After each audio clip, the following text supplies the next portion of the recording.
हिंदी में यूपीएससी की तैयारी से संबंधित प्रोग्राम्स को देखने के लिए सब्सक्राइब करें study IQ IAS Hindi. Hello दोस्तों, स्वागत है आप सबका स्टडी IQ IAS में। दोस्तों, आज हम बात करेंगे हिंदी साहित्य के उस असीम योगदान के बारे में कि अगर हम कहें कि भारत की आज़ादी में अगर कुछ विशेष तत्वों का योगदान बहुत ज़्यादा रहा तो निश्चित तौर पे हिंदी साहित्य वो एक बहुत खास और बहुत स्पेशल स्थान रखता है, जिसने न सिर्फ भारत के लोगों में नवजागरण की बात की, बल्कि जिसने भारत के लोगों को उद्बोधित किया, जिसने भारत के लोगों को उद्वेलित किया, जिसने भारत में स्वतंत्रता संग्राम के मार्ग को प्रशस्त किया। आज हम बात करेंगे हिंदी साहित्य में थ्रू आउट, मतलब जहां से नवजागरण के, नव चेतना की, स्वतंत्रता की भावना के जो स्वर प्रस्फुटित होते हैं, वहां से लेके हम आधुनिक काल तक, यानी कि जब तक भारत आज़ाद हो चुका था या होने की कोशिश कर रहा था, या उसके बाद की भी जो चेतना थी, मतलब चेतना के स्तर पे भी जो आज़ादी के स्वर थे, हम उनकी भी आज बात करेंगे। ठीक है, इस दौरान हम ये भी कोशिश करेंगे कि हम उन सभी प्रमुख कवियों की बात जरूर करें जिनका योगदान महनीय था, जिनका योगदान बहुत ज्यादा था। ठीक, तो बात की जाए, पहले मैं बताता चलूं, ये अगर आपको फिर भी हिंदी साहित्य वैकल्पिक विषय में कोई भी क्वेरी है, vikas.singh@studyIQ.com पे आप मुझे मेल कर सकते हैं। आप हिंदी साहित्य वैकल्पिक विषय के बैचेस से, जैसे जो बैच हमारा अक्टूबर बैच है, जो बैच नंबर 7 है, अगर आप इससे जुड़ना चाहते हैं तो 18 अक्टूबर को ये बैच क्लोज हो रहा है। हालांकि इसके बाद नया बैच भी शुरू होगा, लेकिन अगर इस बैच से जुड़ना चाहते हैं जो आधुनिक कवियों वाला बैच है, तो आप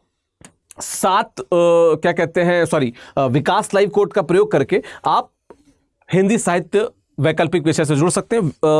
studyIQ.com पे विजिट करके राइट हैंड साइड पे आपको ऑप्शनल का सेक्शन मिल जाएगा, वहां पे आप हिंदी साहित्य वैकल्पिक विषय चुन सकते हैं। विकास लाइव कोड का प्रयोग करना न भूलें। ध्यान रहे, ये बैच जो है ये 18 अक्टूबर को क्या हो रहा है, क्लोज हो रहा है, मतलब 18 अक्टूबर को इस बैच में एडमिशंस बंद हो जाएंगे। बाकी ये मेरा टेलीग्राम चैनल है, आप स्कैन करके भी इससे जुड़ सकते हैं, @official विकास करके, ये मेरी ईमेल आईडी है। दोनों माध्यम से अगर आप चाहें तो मुझसे संपर्क कर सकते हैं। चलिए बात करें अगर आज़ादी के महासंग्राम में, यानी कि जो स्वाधीनता का संग्राम था, जो हमारा युद्ध था, जो हमारे पूर्वजों की देन थी, उस देन पे अंग्रेजों का जो कब्जा था, उस कब्जे को छुड़ाने के लिए जो स्वाधीनता का समर लड़ा गया, हम आज उसकी बात करेंगे। लेकिन किसकी नज़र से?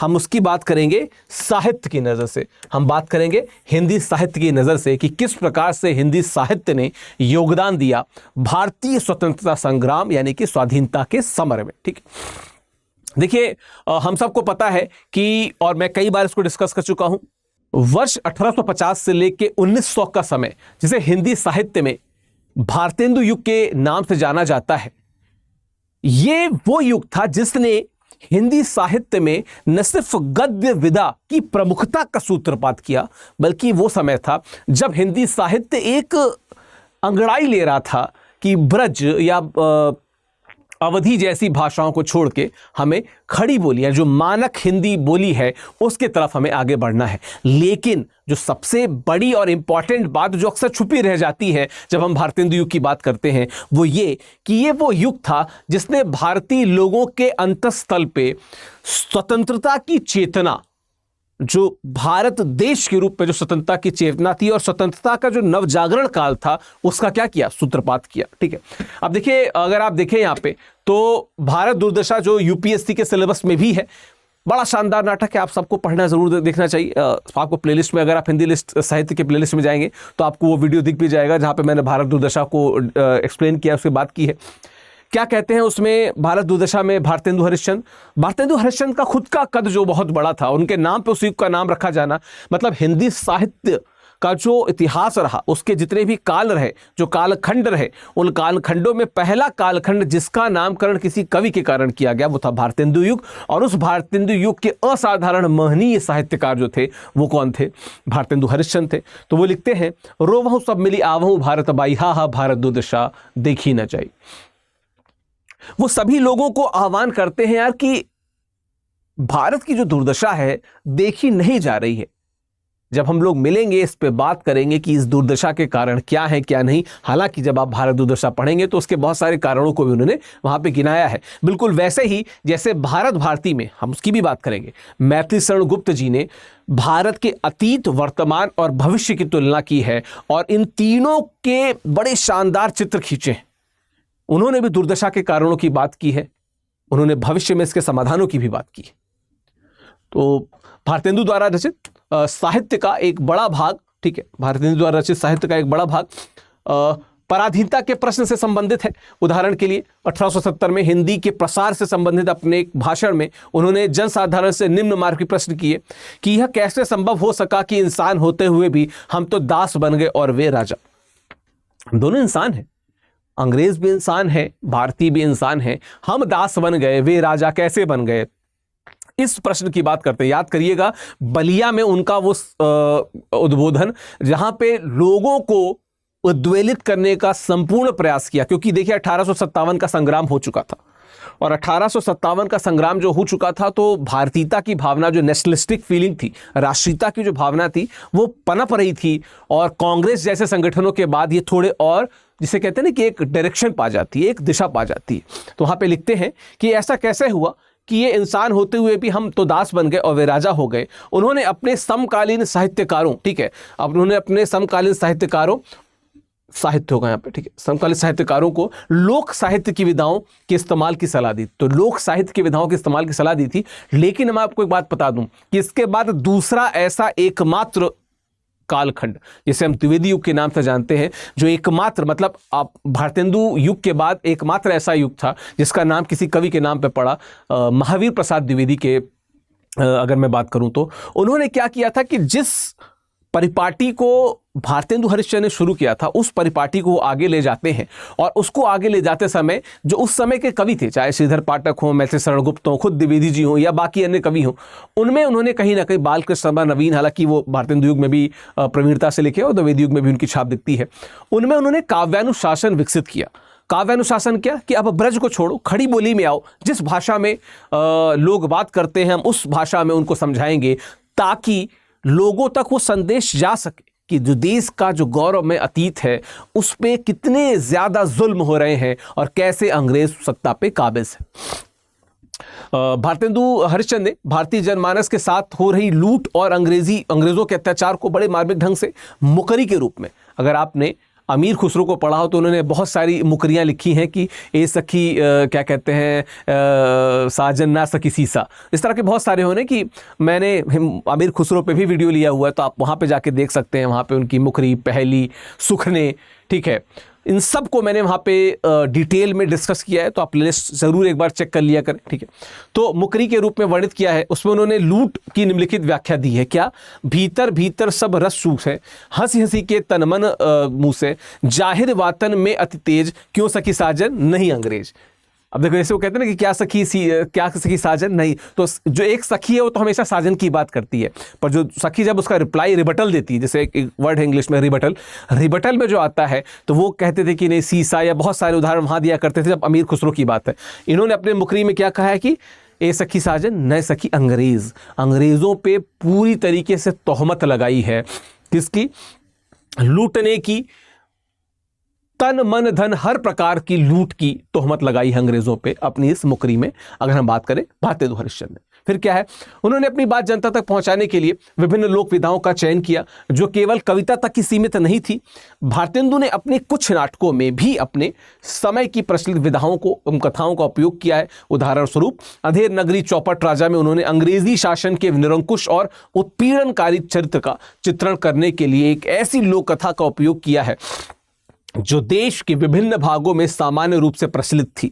हम लोग ने बहुत बार, मैं तो जब छोटा था, जब मुझे बहुत सेंस भी नहीं था, उस समय भी स्कूलों में हमने इसका मंचन किया है, ठीक है, तो प्रचलित थी। इस कथा में राजनीतिक संदेश तो स्पष्ट रूप से मिलता ही है, पाठक का मनोरंजन भी होता है। तो कोई ऐसी रचना जिससे पाठक का मनोरंजन भी हो और एक संदेश भी मिले कि हमें अपने जुल्मी को पहचानना होगा, जो हम पे अपने हित के लिए शासन कर रहा है, जो हमको लूट रहा है, अपने फायदे के लिए हमें उसे पहचान के आगे बढ़ना होगा। कुछ ऐसी संदेश, छिपा हुआ संदेश है जो इस अंधेर नगरी चौपट राजा में, अगर आप यूपी पीसीएस में आपने हिंदी लिटरेचर पढ़ा हो, क्योंकि अब तो उसमें ऑप्शन नहीं रह गया है, पर जब ऑप्शन हुआ करता था तो अंधेर नगरी चौपट राजा नाटक यूपी पीसीएस के सिलेबस में था, हिंदी लिटरेचर के। ठीक है, ठीक है। निज भाषा, अब फिर आ जाता हूं किस पे, भारतेंदु हरिश्चंद्र की और उन बिंदुओं पे जहां पे उन्होंने सिर्फ देश नहीं, उन्होंने भाषा की भी बात की। आपके सामने लिखा हुआ है कि निज भाषा उन्नति है, सब उन्नति को मूल, बिन निज भाषा ज्ञान के मिटत न हेउ को सूल। जो दिल का सूल है ना, जो दिल में जो दुख है ना, वो नहीं मिटता है अगर हम अपनी भाषा की उन्नति की बात नहीं करते हैं।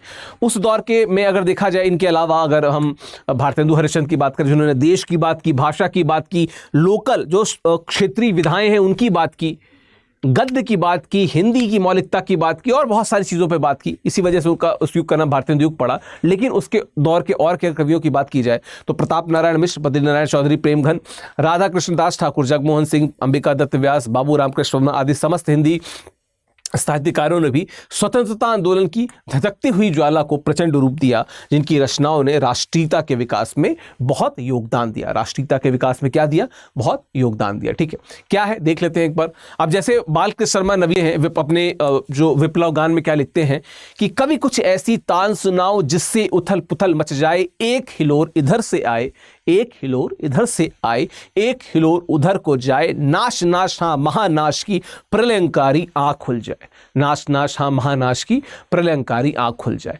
तो बालकृष्ण शर्मा नवीन की ये जो पंक्तियां हैं, ये निश्चित तौर पे जो भारत का यूथ है, ठीक है, जो भारत के युवा थे, उनको उद्वेलित करने का काम करती है कि हे युवा अब उठो। वह है ना कि उठो लाल अब आंखें खोलो, पानी लाई हूं मुंह धो लो, बीती रात कमल दल फूले उसके ऊपर भंवरे झूले। ठीक है, वो एक बच्चों वाली कविता हो सकती है, पर वहां पे भी एक उद्बोधन की बात है, यहां पे भी उद्बोधन की बात है कि कभी कुछ ऐसी तान सुनाओ जिससे उथल पुथल मच जाए। ये युवाओं को भी केंद्रित है कि कुछ ऐसी शुरुआत करो, कुछ ऐसा विद्रोह करो ना, कुछ ऐसी बात करो कि उथल पुथल मच जाए, देश में स्वाधीनता यानी कि स्वतंत्रता की तरफ हम आगे बढ़ जाएं, और जो राष्ट्रीयता की भावना है यानी जो नेशनलिस्टिक फीलिंग है वो और क्या हो जाए, मजबूत हो जाए, लोग जुड़ जाएं। ठीक, राष्ट्रकवि मैथिली शरण गुप्त ने अपनी रचनाओं के जरिए, मैं हालांकि मैथिली शरण गुप्त की जो भारत भारती है उस पर भी मैंने वीडियो किया हुआ है, आप प्लेलिस्ट में जाके देखिएगा, आप डिस्कस देख सकते हैं उसमें। राष्ट्रकवि मैथिली शरण गुप्त ने अपनी रचनाओं के जरिए आज़ादी के मतवालों में जोश भरने का काम किया था। उन्होंने राष्ट्रीयता का प्रचार प्रसार कर भारत के रणबांकुरों को स्वतंत्रता आंदोलन से जुड़ने के लिए प्रेरित किया था। उन्होंने बहुत सरल शब्दों में देश के लिए लोगों की चेतना को झकझोर करके रख दिया था। उन्होंने सोती हुई भारतीयता को जगाते हुए कहा था, जिसको न निज गौरव तथा निज देश का अभिमान है, वह नर नहीं नर पशु निरा और मृतक समान है। अगर आप मैथिली शरण गुप्त की भारत भारती को देखेंगे, मैं भारत भारती कह रहा था, मैं भारतेंदु कह गया, खैर, तो जब आप भारत भारती को देखेंगे, क्योंकि वो आपके सिलेबस में भी है, इवन साकेत की बात कर लें या अन्य उनकी रचनाओं की बात कर लें, जो भारत भारती के साथ खास बात क्या है कि अभिधा में लिखी हुई है, तो जैसा लिखा है वैसा, ऐसा नहीं कि आप व्यंजना में लिखी गई है कि पहले लोग उसको पढ़ें फिर समझें फिर डिसाइफर करें कि अच्छा ये इससे जुड़ती है, नहीं, अभिधा में जो है वो है, गद्यात्मक है, इतिवृत्तात्मक है, तो आपको जोड़ती भी है। काव्य जो खंड हम पढ़ते हैं, जैसे खंड काव्य, सॉरी मैं काव्य खंड कह रहा हूँ, खंड काव्य पढ़ते हैं, मुक्तक पढ़ते हैं, उनके बीच की कोई रचना जो कभी कभी खंड काव्य लगती है, कई कई जगह मुक्तकों का समुच्चय भी लगती है, उस रचना के द्वारा बड़े स्तर पे, वृहत स्तर पे उन्होंने प्रयास किया कि युवाओं के मन में ये फीलिंग आए, ये बात आए कि कैसे देश को हम आगे ले जा सकते हैं, कैसे देश को हम आगे ले जा सकते हैं। ठीक है, भारत भारती ने जहां एक और राज्य क्रांति करने में अहम भूमिका निभाई, वहीं उसकी गूंज हर भारतवासी पर पड़ी है और वह उद्वेलित हो उठा। भारत भारती के मंगलाचरण में गुप्त जी क्या लिखते हैं, मानस भवन में आर्यजन जिसकी उतारे आरती, भगवान भारतवर्ष में गूंजे हमारी भारती, भगवान भारतवर्ष में गूंजे हमारी भारती। बहुत जगह, मैं तो इस समय अगर आप हिंदी साहित्य वैकल्पिक विषय के बैच नंबर 7 से जुड़ते हैं, ठीक है, जो 18 अक्टूबर को जिसमें एडमिशन क्लोज हो रहे हैं, तो आप भारत भारती यानी कि मैथिली शरण गुप्त से ही शुरुआत करेंगे, वही कक्षाएं आपको मिलेंगी जिसकी यहाँ पे मंगलाचरण की मैं बात कर रहा हूँ। ठीक है, खैर आगे वो और लिखते हैं भारत भारती में, ये आप कह सकते हो कि ये भारत भारती की ये थीम लाइन है, ठीक है, कि हम कौन थे, क्या हो गए हैं और क्या होंगे अभी, आओ विचारे आज मिलकर यह समस्याएं सभी। ये थीम लाइन आप कह सकते हैं कि हम क्या थे, हमारा अतीत क्या था, हमारा वर्तमान क्या है और हम भविष्य में किस तरफ जाएंगे, कहीं ना कहीं इसकी बात करते हैं और बहुत डिटेल से करते हैं। चूंकि मैंने बताया कि भारत भारती में 3 खंड हैं, अतीत खंड, वर्तमान खंड और भविष्य खंड। तो वे अतीत की बातें करते हैं, गौरव के इतिहास की बात करते हैं, वर्तमान की बात करते हैं और भविष्य में क्या हमारा भविष्य फल रहेगा उसकी भी वो बात करते हैं, ठीक है। आगे, उसके आगे यहाँ पे देखिए, यहाँ पे लिखते हैं कि संपूर्ण देशों से अधिक किस देश का उत्कर्ष है, उसका की जो ऋषि भूमि वह कौन भारतवर्ष है। संसार को पहले हम ही ने ज्ञान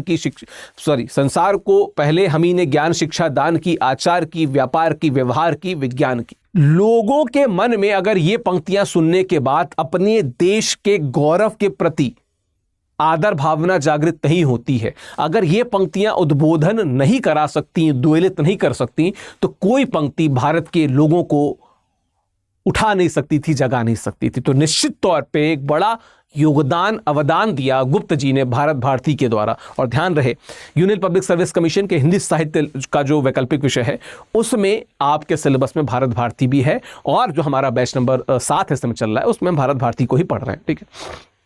गुप्त जी ने अपने आराध्य राम से भी यह प्रार्थना करते हैं कि हमें ऐसी प्रेरणा दें जिससे हम अपने देश, अपनी संस्कृति व अपनी वेशभूषा को न भूल पाएं, ठीक है। क्या बोलते हैं, राम तुम्हें यह देश न भूले, राम तुम्हें यह देश न भूले, धाम धरा धन जाए भले ही, यह अपना उद्देश्य न भूले। आपको, राम को ये देश न भूले, ठीक है, चाहे धाम धरा धन धान्य भले चले जाए, लेकिन उद्देश्य न भूले। हो सकता है उद्देश्य की प्राप्ति में जाते समय हो सकता है कुछ चीजें ऐसी आए कि आपको छोड़नी पड़े, आपको उनसे विमुख होना पड़े, लेकिन उद्देश्य ना भूले। देखिए, मैं कई बार बता चुका हूं कि जो भारत भारती का थीम है, या जो मैथिली शरण गुप्त कहना चाहते हैं, वो यही कहना चाहते हैं कि उत्तिष्ठ जागृत प्राप्य वरा निबोधत, यानी कि उठो, जागो और लक्ष्य की प्राप्ति तक रुको मत। ये बात थ्रू आउट भारत भारती में आपको सिग्निफाई मिलेगी, जो विवेकानंद जी ऑलरेडी कह चुके हैं और बहुत सारे विद्वानों ने इस तरह से कहा है। बिल्कुल वही बात यहां पे कहते हैं कि उद्देश्य न भूले, अपना उद्देश्य नहीं भूलना है, ठीक है। मेरा देश शीर्षकावली रचना में, मतलब जो मेरा देश नाम से उनकी शीर्षक की जो रचना है गुप्त जी, वो राष्ट्रीय विचार को में क्या लिखते हैं, बलिहारी तेरा वर देश, मेरा भारत मेरे देश, बाहर मुकुट विभूषित काल, भीतर जटाजूट का जाल। अंदर क्या चल रहा है, अंदर खाने में क्या चल रहा है, इसकी बात करते हैं गुप्त जी, विस्तार से बात करते हैं, डिटेल में। और जब मेरा देश की बात है, चूंकि नाम से ही आप समझ गए होंगे, जो कविता है, जो शीर्षक है, वो इस बात की ओर इशारा करता है कि देश की स्थिति क्या है और किस तरफ हम जा रहे हैं। तो वही कि बलिहारी तेरा वर देश, मेरा भारत मेरे देश, बाहर मुकुट विभूषित काल, भीतर जटाजूट का जाल। अंदर क्या चल रहा है, फिर से लोगों के उद्बोधन के लिए, लोगों को उद्वेलित करने के लिए ये पंक्तियां आपके सामने हैं, ठीक है। गुप्त जी की रचना मातृभूमि है, कविता पद्य प्रबंध में है, किंतु उसी के समय गुप्त जी का राष्ट्रीय भावना की कविता इस प्रकार है, क्या, मस्तक ऊंचा हुआ यहीं का धन्य हिमाचल का उत्कर्ष, हरि का क्रीड़ा क्षेत्र हमारा, भूमि भाग्य सा भारतवर्ष।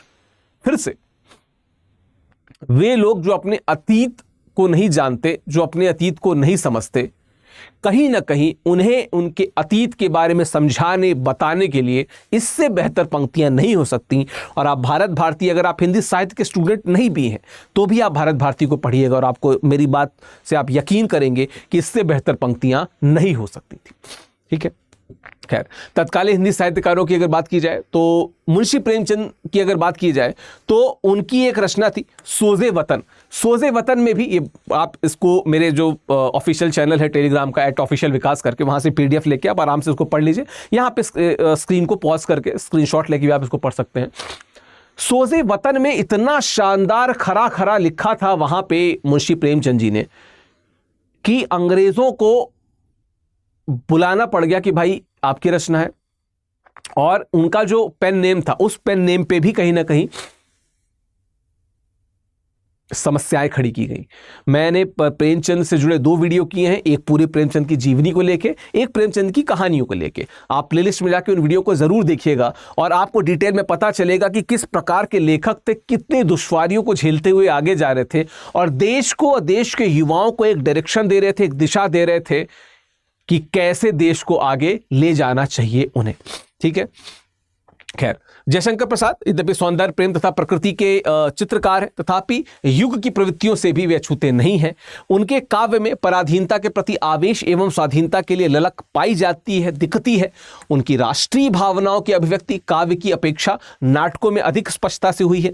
अतीत का चित्रण करते समय कवि ने राष्ट्रीय उद्गारों को व्यक्त करने का अवकाश निकाल दिया है। स्कंदगुप्त में प्रथम, जिसे किरणों का दे उपहार, एक बाल गीत है, आप उसको देखिएगा, वहां पे आपको राष्ट्रीय भावना जागरण दिखेगा। ठीक है, भारत के प्रति उनकी असीम भक्ति दिखाता है। चंद्रगुप्त नाटक में वो कहते हैं क्या है कि अरुण यह मधुमेह देश हमारा, जहां पहुंच अनजान क्षितिज को मिलता है एक सितारा। कई बार इन पंक्तियों को खुद मैंने पढ़ा है, बहुत सारे कवियों ने पढ़ा है, पूरे देश ने पढ़ा है, पूरा देश समझा है, उद्वेलित हुआ है।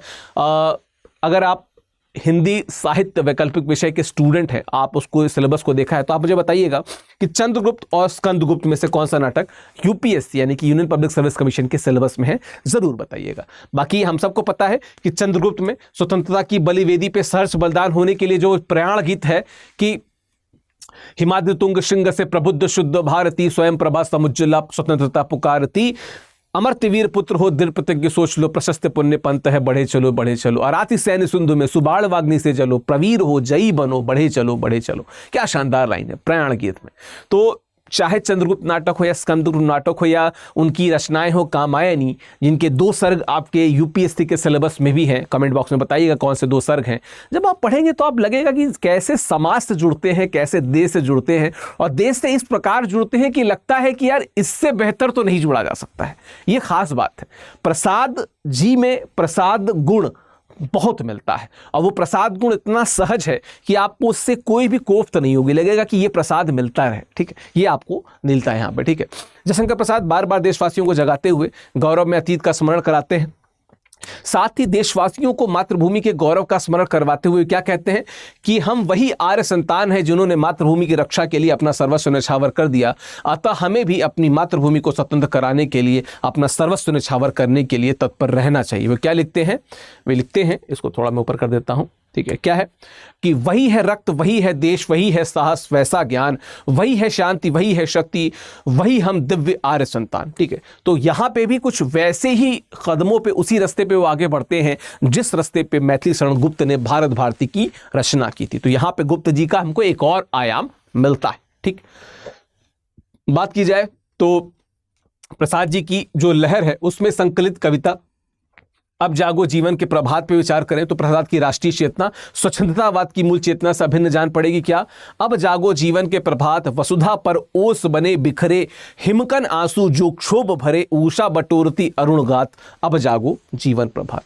तो यहां पे एक बार फिर से अगर आप देखोगे तो नवजागरण में जो स्वच्छंदता है ना, वो कहीं ना कहीं देखने को मिलती है। प्रकृति आ चुकी है, नवजागरण की बात है, उद्बोधन की बात है, लेकिन प्रकृति आ चुकी है और प्रकृति अब हर जगह से युवाओं को उद्बोधित करेगी, उद्वेलित करने का प्रयास करेगी। और ये देखिए कितना योगदान है स्वतंत्रता के जो महासमर है, यानी स्वतंत्रता का जो संग्राम था, उसमें कितना योगदान दिया होगा। चाहे हमने भारतेंदु जी की बात की, गुप्त जी की बात की, प्रेमचंद जी की बात की जयशंकर प्रसाद की, बालकृष्ण शर्मा नवीन की, हर जगह हमको कहीं ना कहीं दिखता है।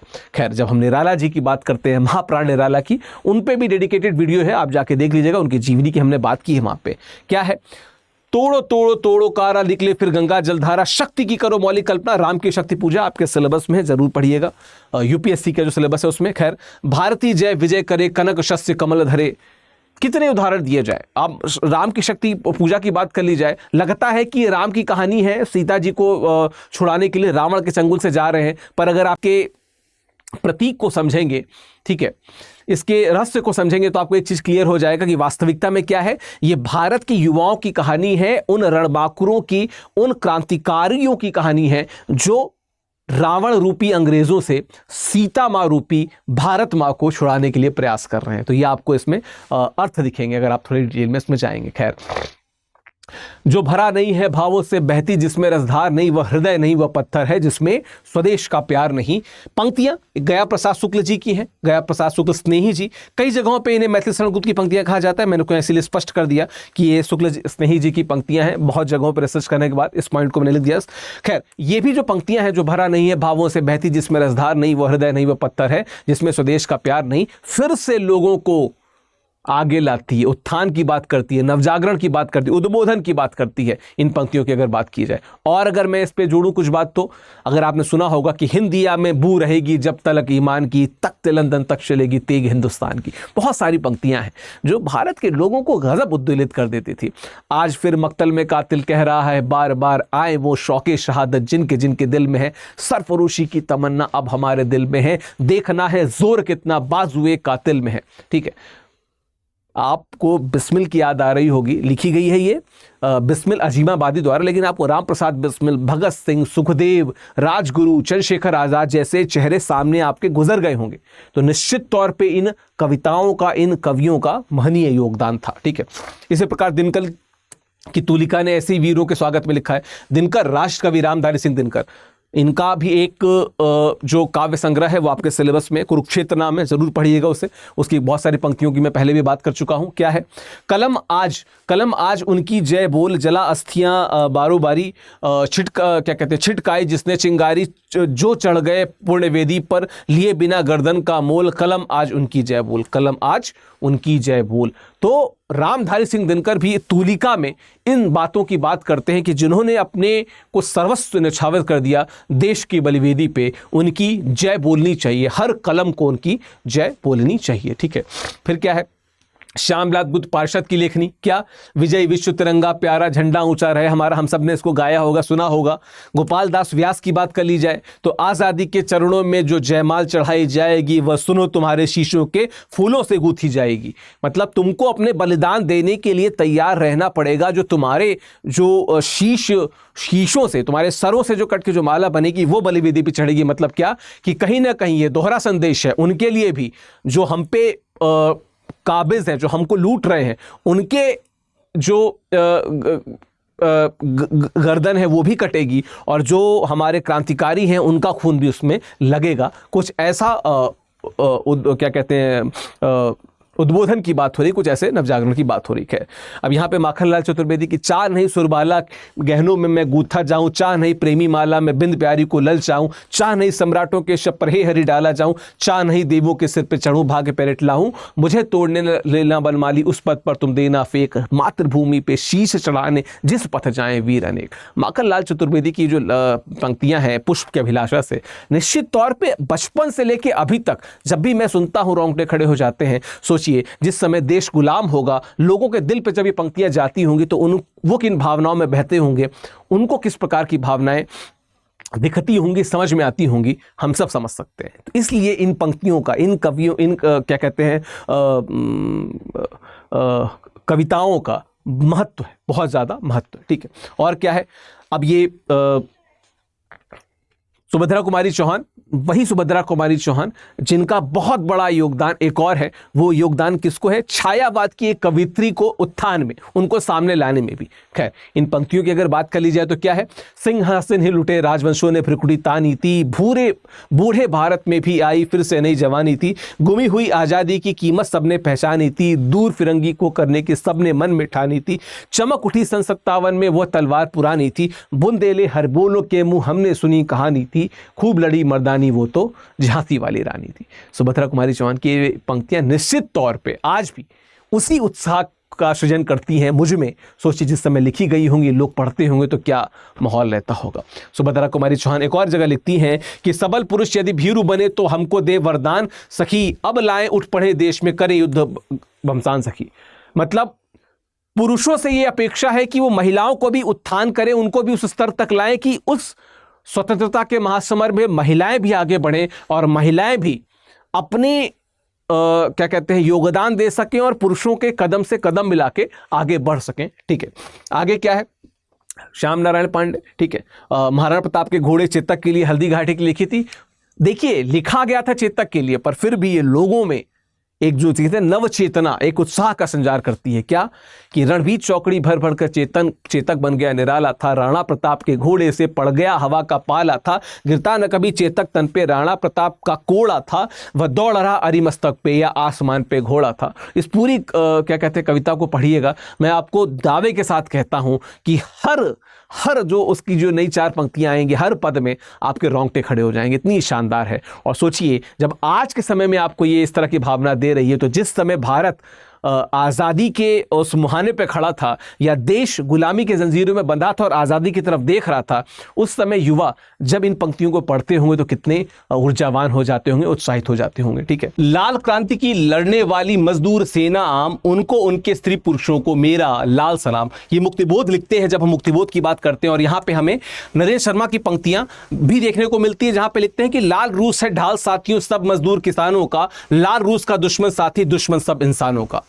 जब आप हिंदी साहित्य में कालक्रम के हिसाब से देखेंगे और आधुनिक काल को देखेंगे तो कहीं ना कहीं आधुनिक काल में आपको जो उत्तरार्ध में इन कवियों की इन पंक्तियों से सामना जरूर होगा और आपको वो देखने समझने में मिलेगी जब आप बात करेंगे हिंदी साहित्य की। ठीक है, खैर, और यहां पे देख लीजिए गोपाल दास नीरज की पंक्तियां हैं। गोपाल दास की नीरज की पंक्तियां क्या कि मैं विद्रोही हूं, जग में विद्रोह करने आया हूं, क्रांति का सरल सुनहरा राग सुनाने आया हूं। मैं विद्रोही हूं, जग में विद्रोह कराने आया हूं, क्रांति का सरल सुनहरा राग सुनाने आया हूं। मतलब सिर्फ उन कवियों की बात मैं नहीं कर रहा जिनको राष्ट्रीय पटल पे अक्सर आप सुनते होंगे, मैं उन कवियों की भी बात कर रहा हूं जिन्होंने राष्ट्रीय पटल से इतर अपनी पहचान बनाई और उसमें गोपाल दास नीरज जी का नाम बहुत ऊपर है। और उनकी एक पंक्ति की अगर बात कर लूं तो विद्रोह का शंख बजाने वाले कवि गोपाल दास नीरज की उक्त पंक्तियों से ही उनका स्वतंत्रता आंदोलन में योगदान स्पष्ट लगता है। लोगों को जुल्म के आगे न झुकने की प्रेरणा देते हुए नीरज ने क्या कहा था, देखना है जुल्म की रफ्तार बढ़ती है कहां तक, देखना है बम की बौछार है कहां तक। तो जहां ये चुनौती भी दे रहे थे, योगदान भी कर रहे थे, पर चुनौती भी दे रहे थे कि देखना, बिल्कुल वैसा है कि देखना है जोर कितना बाजुए कातिल में है, सरफरोशी की तमन्ना अब हमारे दिल में है। इसके आगे की अगर बात करें तो कुछ ऐसे भी कवि हैं जिनको शायद मैं मेंशन नहीं कर पाया हूंगा क्योंकि बहुत बड़ा आयाम है, बहुत बड़ा अंतरिक्ष है हिंदी साहित्य का, जिसमें बहुत सारे तारे हैं, अनगिनत गैलेक्सीज हैं जिन्होंने काव्य स्वर में भारत की स्वतंत्र चेतना को प्रणीत किया और लोगों को न सिर्फ उद्वेलित किया बल्कि लोगों को उनके घरों से उठ खड़ा करके सामने ले आए कि अब आप अपनी स्वतंत्र चेतना के द्वारा देश की स्वतंत्रता में महती यानी कि बड़ा योगदान दे सकते हैं। तो आज जो हमने हिंदी साहित्य के विभिन्न जो बड़े साहित्यकार थे, कवि थे, उनके द्वारा हमने देखा कि किस प्रकार इन साहित्यकारों ने अपने स्तर पे हिंदी साहित्य में योगदान दिया, कब, जब भारत को जरूरत थी उसके स्वतंत्रता संग्राम के लिए। तो आई होप कि ये वीडियो आपको अच्छा लगा हो। बाकी मेरा टेलीग्राम चैनल है @officialvikas करके स्कैन करके आप इससे जुड़ सकते हैं। ठीक है, अगर आप हिंदी साहित्य वैकल्पिक विषय से जुड़ना चाहते हैं तो आप यहां पे मैं आपको दिखा दूं कि आप हमारे जो बैच नंबर 7 है, ठीक है, जो अक्टूबर बैच है, आप इससे जुड़ सकते हैं क्योंकि 18 अक्टूबर को इस बैच में एडमिशन क्लोज हो रहा है। ध्यान रखिए कि विकास लाइव कोड का प्रयोग करेंगे तो आपको मैक्सिमम डिस्काउंट मिलेगा। अगर आप विकास लाइव कोड का प्रयोग करते हैं तो आपको मैक्सिमम डिस्काउंट मिलेगा। ठीक है, हिंदी साहित्य वैकल्पिक विषय की कक्षाओं से लगातार जुड़े रहिए। आपको किन और विषयों पर वीडियोज देखने हमें कमेंट बॉक्स में जरूर बताइएगा। बाकी आपका दिन शुभ हो। All the very best. Hindi में यूपीएससी की तैयारी से संबंधित प्रोग्राम्स को देखने के लिए सब्सक्राइब करें स्टडी IQ IAS हिंदी।